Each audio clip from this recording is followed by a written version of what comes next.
Miluju mletý maso a jestli jsem na něčem doopravdy vyrůstal, tak to bylo čevapčičí. Mimochodem, já miluju ten recept, který jsme udělali do naší knížky Zlatá klasika. To je něco pro vás. Budeme postupovat následovně. Připravili jsme si mletý hovězí, mletý vepřový a samozřejmě musíme si to napřed promíchat tak, aby ta chuť byla dokonalá. Dáme tam kousek hovězího, dáme tam vepřový a hezky ty dvě věci spojíme dohromady. Vepřový se tam dává kvůli tomu, aby to bylo trošku mastnější, aby to nebylo úplně suchý z toho hovězího. A jdeme na to. Musím říct, že se mi to tou vidličkou dělá dobře, ale ruka je královský nástroj, takže to prohněteme trošinku a bude to jenom lepší. Tak. A když už s tím budeme míchat, aby jsme nemarnili čas, tak tam taky rovnou dáme sůl a pepř. Pepř je tam dost. Teďka sůl. Přijde tam trošku mletý papriky. Já miluju tu ze Segedu, to je taková jemňoulinká, sladká, jak pudr. To je něco pro mě. Tak. A rovnou do toho vmícháme trošku sekaný šalotky tady. Hopla. Když už se bavíme o těch ingrediencích, tak tam dáme malinko rozmarínu. Tak. Trošku tymiánu taky. Jenom ho tam natrháme. Ten rozmarín samozřejmě se musí posekat, protože ty jehličky samy o sobě v krku nechce mít vůbec nikdo. Tak. To je ono. No a teďka to domícháme jenom.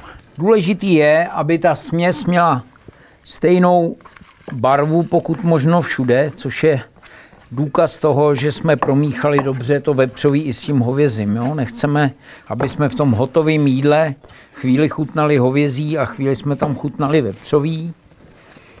Teďka to čevapčičí musíme pořádně vytvarovat, jsou to takové šištičky, že jo, samozřejmě, tak se musíme rozhodnout, jestli to budeme dělat od voka, nebo jestli si to vyválíme tady do jednoho válečku na prkínku a pak to budeme krájet na menší kousky. Já si troufnu to udělat od voka, už jsem to párkrát dělal, tak to snad nebude tak vadit. A jak říkávají odborníci, drobné nedostatky jsou důkazem ruční práce. OK, dáme do pánve trošku normálního rostlinného oleje a vytvarujeme asi takhle velký kousky, ty budou mít tak 5 deka každý. Hopla. A budu to dělat na drzou, a rovnou to budu vkládat do té pánve. Hezky. Tak. Vždycky je důležitý nenechat ten prostředek moc tlustý, jo? Tak. No.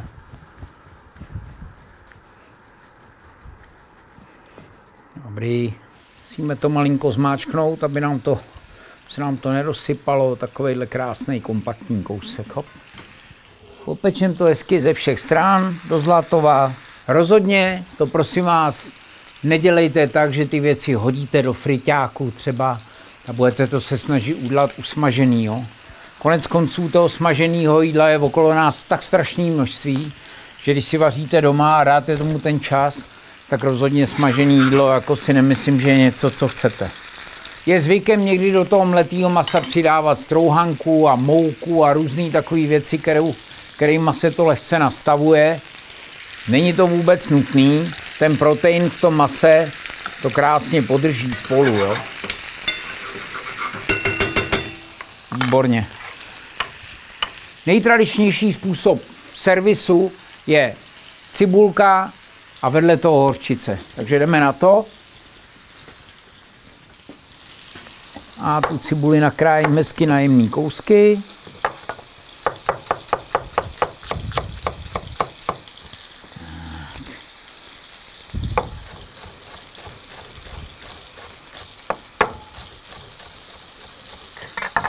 Takhle mi bohatě stačí. Hezky ze všech stran do zlatova.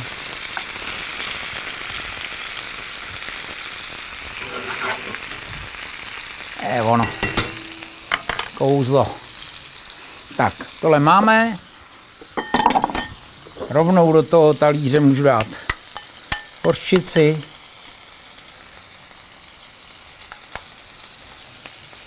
Budeme šetřit. Dáme vedle toho tu cibulku hezky. Typická příloha jsou vařený brambory, ale nemůžeme to nechat úplně nudný, takže si k nim nakrájíme tady tu nádhernou voňavou pažitku.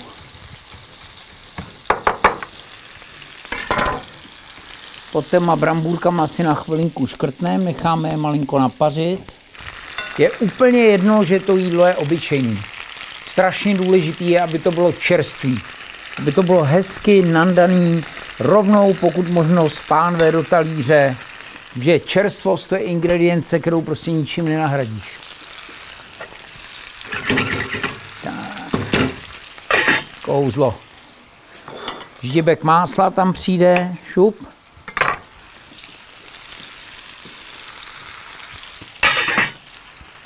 A je to. No, krásně to péruje, to znamená, že už to bude hotový. Vždycky je to tak, že by vám jeden kousek měl zbejt. Takže si to otestujeme, jestli to máme. Je to téměř hotový.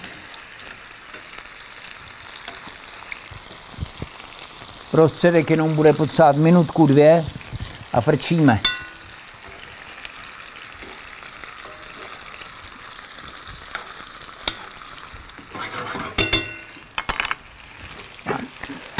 Dostaneme k těm bramborám. Já když do jídla dávám bylinky, tak mám strašně rád, když jich je tam fakt hodně. Takže já toho šnitlíku tam schválně dám víc, než by se mohlo zdát nezbytný. A přidám to rovnou do toho másla s těma bramborama, aby se nám to hezky celý spojilo dohromady. Rovnou z pánve do talíře. Nic lepšího neexistuje. Z pánve rovnou na talíř. Tohle je klasický čevapčičí, který samozřejmě najdete v naší knížce Zlatá klasika. Pište, lajkujte, volejte, sdílejte, jsme tady pro vás.